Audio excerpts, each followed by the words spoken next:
What's good, everybody? It is your boy 5 Wars D coming at you a couple days later than my birthday. It is Valentine's Day, so happy Valentine's Day to all of you right there. I hope if you don't have somebody to love, you're loving yourself, all right? Self-love is just as important as the love you give to others. I can go on and on about that, but that is not the topic of this year's birthday video. If you didn't know, I'm going to do this traditionally. Every birthday, I will do a video on what I've learned in the past year of living. So when I turned 25, I talked about purpose and energy. You can check that out. It was a year ago, and it's crazy to look back and listen to myself because I can also learn some wisdom from my younger self as I look back. But through my 26th year of living, I've learned a lot about leadership. So I'm going to talk about leadership today. And to be honest with you, I've learned so much about leadership from Pat Summitt. If you don't know who Pat Summitt is, Pat Summitt was the legendary head basketball coach of the Tennessee Lady Vols. She won 8 national championships. She never missed the NCAA tournament as the head coach of the Lady Vols. She also led them to 16 SEC tournament championships. And I believe, how many Final Fours? A lot. 18 Final Fours? Something like that. She went to a lot of Final Fours, man. But ultimately, 1,098 victories, 8 national championships. Was a fantastic head coach, fantastic leader. She has a statue at the University of Tennessee, and I've been reading her book.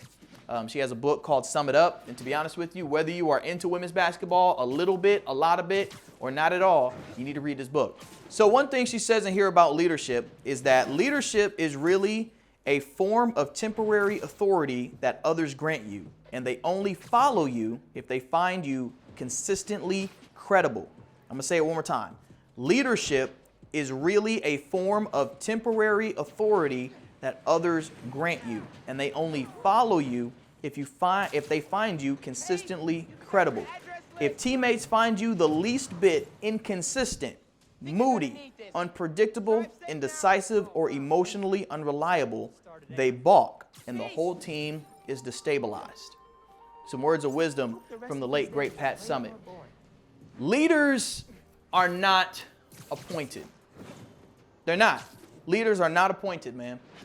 Anybody can be elected as an official, as a manager, as a whatever. They can be in a position of management. That does not make them a leader. It doesn't. I'm not going to get too much into my job and talk some specifics about that because some of my coworkers could be trying to listen and think I'm going to spill some tea. Spoiler alert, I'm not spilling tea. But here's what you need to know. Anybody in the news world would really understand this, but just in case you're not, when it comes to local news stations, there is a general manager of the station. There is a news director who is in charge of the news team, okay? And then there's different directors for different departments. Now, as you've noticed, I've just said director and general manager, okay? Anybody can be a director or general manager. It takes a special director or general manager to be a leader. As you just heard Pat Summitt say, it's temporary authority that others give you because they find you consistently credible. So how can you be a leader without followers? Basically, that's what it is. How can you be a leader without followers? Well, what makes a good leader? Well, first of all, for me, I've learned that good leaders ask good questions. Good leaders, and I think that's also the name of another book that I have not read. I need to read that one. But good leaders ask good questions. So if you're in charge of a group and you want to be a leader, then you need to ask them questions. Ask them, what are some things that made this team work before? What are some things that didn't make this team work before? What would you like to see? What would you like to stop? And what are things that I can do to help you out? What can I do to help you? Those are good leadership questions. And that way you can start leading. All right? The second thing is leading by example. Leading by example is huge. I look at some of the best leaders in football. I think of Drew Brees. I think of Matt Ryan. Yeah, y'all can talk about Matt Ryan and the wins and the losses as much as you want. But the truth is, Matt Ryan has been the leader of the Atlanta Falcons for over a decade for a reason. I think of Matt Ryan. I think of Drew Brees. I think of Peyton Manning. I think of some of these quarterbacks who have been the consistent franchise quarterback and leader of that team, a leader of men. Same with Russell Wilson. They lead by example because no matter what the circumstance is, if they're having a good season, if they're having a bad season, if they look like a Super Bowl contender, a playoff contender, whatever the case may be, they show up to work first. First one's in, last one's out. First one in, last one out. It doesn't matter. They are consistent in what they do, and it makes everybody else step their game up because they're like, look what our leader is doing.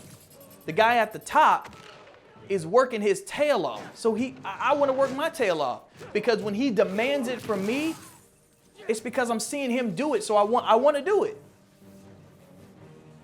I want to do it. And some of us have been called to be leaders, but we won't do anything by example. You've been called to lead your group of friends. You've been called to lead your coworkers, but you won't do anything by example. Show them what it's supposed to look like no matter what, and they will follow. Words are empty without those actions.